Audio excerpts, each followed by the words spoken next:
Okay, let's start by creating a Specifi project. Click Login, enter your login credentials and click the Login button. You'll then see your project screen. This shows all the projects you've created, and if you've got access to different companies, you can select to find projects for those companies. I'm just going to create a personal project. I'll click Create Project and I'll get the Setup Project screen. Specifi uses a traffic light system where information that is entered but not saved or is incorrect highlights as a red bar on the left hand side. So as I type details in for the project here, you'll notice that the bar goes red. I'll enter the client name, the legal description, the physical site address. One really important field here is the nearest town. The nearest town is used to set my snow zone, my council and my earthquake zone. More and more we're also seeing a requirement to have LBP owner details from certain councils. So if you expand the LBP form section, you can enter that. I'm going to put that in as Nelson again, and 3. And finally, the site details. Now all of the Specifi fields that you're required to enter have this information icon beside them that give you additional information. For example, if you click on the roof pitch icon, it'll ask you for the smallest or shallowest roof pitch. Set your roof pitch, your wind zone, your elevation, so I'm 10 meters above sea level. My wind zone is high. If you don't know the wind zone, you can click on the information icon and go to the brand's website, and that brand's website will let you choose it. Corrosion zone, whether or not you're within 500 meters of the sea, this particular site is. The subsoil type, we default to very soft soils, and whether or not my foundations are going to be designed in Specifi. In this case they are, so I'll choose designed in Specifi. I'll enter my ground floor area, 200 meters, and my first floor area is 87, and I'll save the project. This takes me to the project dashboard, where I can now edit those details if I needed to. I can see my invoices, any documents, uploads that I've done, or any custom requests that are outstanding. On the right hand side I see a project to-do list, which tells me what I've got to be able to do to complete the project. At the moment, as I haven't uploaded any supporting documentation, I need to upload that for Specifi's engineers to be able to QA it. So let's start first of all by creating the foundation system. So I'll click on the geotechnical details and I'll enter any geotechnical information I have. In the example I'm working for here, I'm going to say the ground is certified to 3604 and it was done by the subdivision, excuse my typing.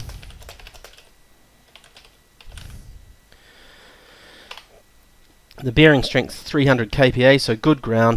The depth to the bearing layer is at the ground level. The slope meets the slope to distance requirements for set out in 3604.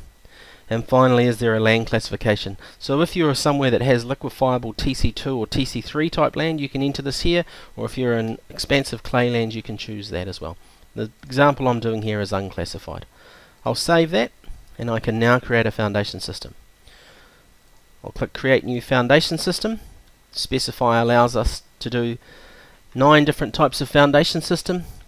Some standard monolithic foundationaries, strip masonries, waffle slabs, thickened slab edges, base raft waffle slabs and thickened edges, timber floors, and we can also design masonry retaining walls. In this example I'm just going to create a standard foundation system.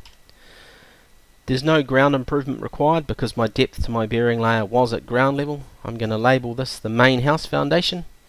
I'm going to use 25 MPa concrete, set the height out of the ground to be 225 mils with a 100 mil slab.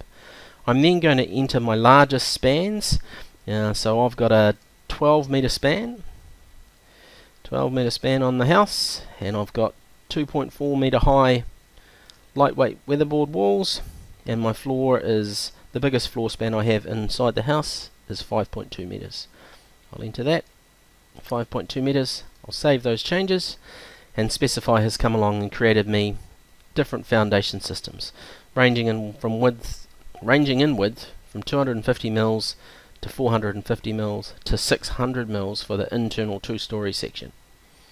I'll now use the crumb trail at the top to navigate back to the project screen, and I'll go and start creating the beams.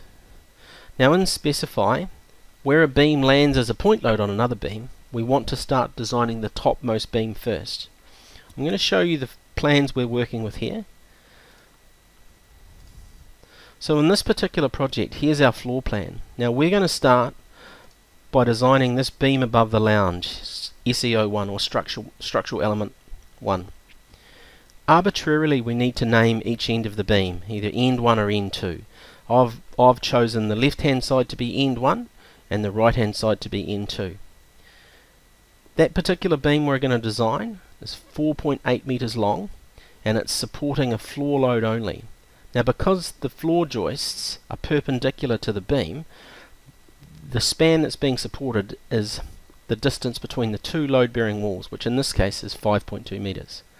The second beam we're going to design, structural element 2, is a beam under the upstairs wall.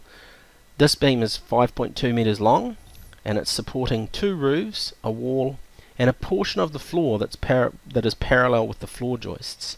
It also has a point load in the middle of the beam coming in from end 1 of structural element 1, sorry. So those are the two beams we're going to design. We'll end up with both these being designed. Let's jump back to Specifi quickly. Let's start by designing our first element, structural element 1.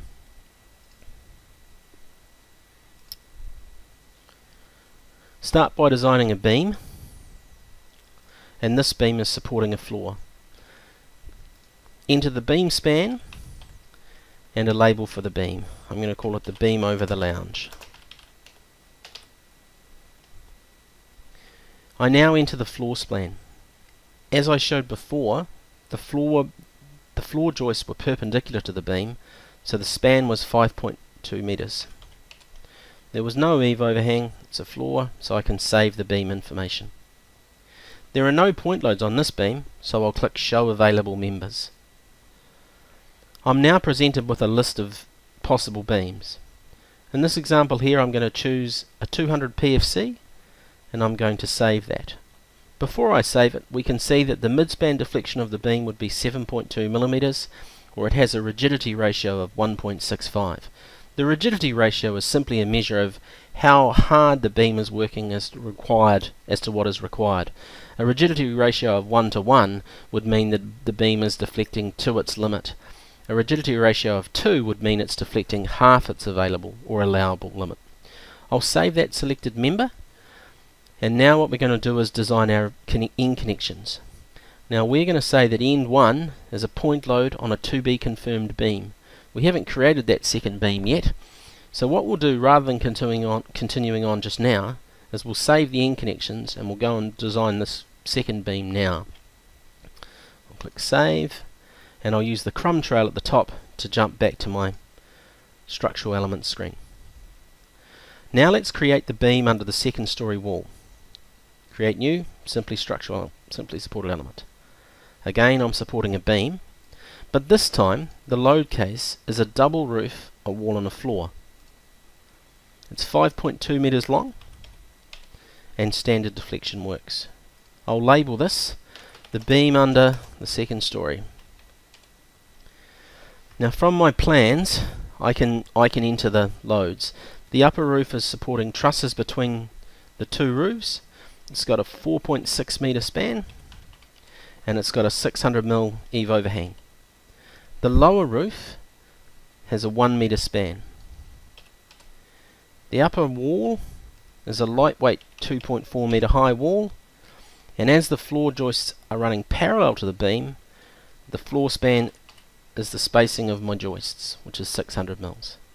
I'll save the beam, and I can now go and enter the point loads. Click Manage Point Loads and then Create New Point Load. I select from my drop down the point loads and I can see the beam over the lounge end 1. It's located on the back span of the member and it's located at 2.6 meters along. I'll save the point load and I'll return to my structural element. We can click Show Available Members. Again, Specifi presents us with a list of available members. I'll choose a 200 PFC and I'll save that member. You may have noticed as I've been designing this beam that up in the top right hand corner we've had a picture of our beam being designed has been built. So at the moment it's showing two 2.4 meter high posts, it's 5.2 meters long and it's got a point load coming in 2.6 meters. I'm now going to design the posts for end 1 and end 2. They're 2.6 meters high. Specifi said they need to at least be a triple stud, so I'm going to use triple studs. And just for speed here, because they both land on the same place, I'm going to make them both the same. I'll select a connection detail. Specifi shows me a list of connection details that work. And I'm going to have the beam landing at 90 degrees to the top of the post. I'll save the end connections. I'll now design the base connections. Again, both can be the same as they land on the rib supporting the external 2-story foundation. Okay, so I choose my foundation system and I'll choose the external 2-story foundation. I can now choose an appropriate base detail. So I've got my triple stud landing on the plate, and I'll save that. I'll save those, and my beam is now completed. I've now completed the design of structural element 2. I'll use the crumb trail at the top to go back and complete structural element 1. When I come back, you can see that element 1 is still waiting on its end connections to be assigned. Specifi is telling me that the end connections are no longer valid. That's because I didn't complete them before. And if I come in here now, I can see that end 1 is a point load on structural element 02, the 250 PFC. I can choose an appropriate connection detail. I've got a number of them, but I want to choose one where the beams are flush mounted at the top. I'll select the image. It's now time to design end 2. End 2 is an engineered post. That post is 2.6 meters high. And I'm going to choose a triple stud. I'll choose a valid connection detail. And again, like I did with the ones before, I want them coming in at 90 degrees, and I'll save my end connections. The last thing I have to do is select the base connection for end 2. You'll notice that end 1 has no base connection, as it is a point load. End 2 is located on the main house foundation, but we're going to design an internal pad foundation for it. I'll select a base detail. Just landing on a bottom plate will be fine. I'll select the image, I'll save my base connections, and I've now completed both beams. You'll notice that the schematic that's been drawn is showing end 1 as a point load, with end 2 being on a 2.6 meter high triple stud. I can return to my structural elements, and you can see that I've validated both beams. I can return to the project, and I could now create some documentation. I'll come into the documentation section and I'll create some PS1 quality assurance. So basically my goal was to get across here to pay for consent. The quality assurance and the consent documentation is taken care of by Specifi. Firstly, I can create some preliminary documents to see what I've created. I'll click generate documents. Specifi will build my plans, my calculations, my outputs for the council. Let's view the structural documentation that's been generated. For my webinar example, I've got a table of contents that's showing me some abbreviations and general comments.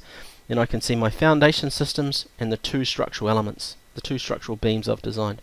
So here's beam 1. Beam 1 is the beam that end 1 is a point load. So we can see that. We can see the 200 PFC that we've selected. And then beam 2 below it is our 250 PFC, which is picking up beam 1 as a point load in the middle, and then it's got 2 triple studs on each end. I'll close that window.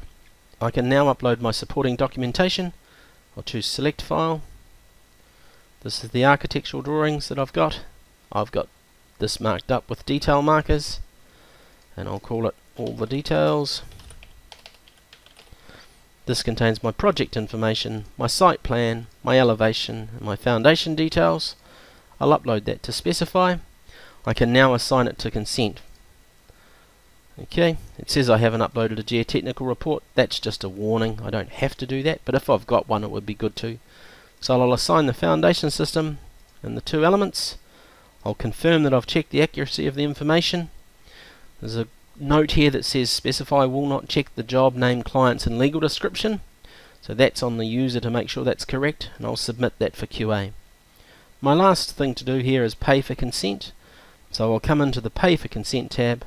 I'll create my invoice. Once I've created the invoice, I can either pay it online by clicking Pay Invoice, which will take me to a payment gateway, or if I'd set up an account earlier with a company, I could have put it on the company's account. I'll jump back to the dashboard now.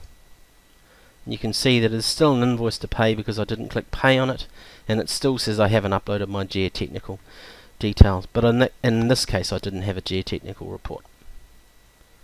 Thanks for your time and thanks for watching.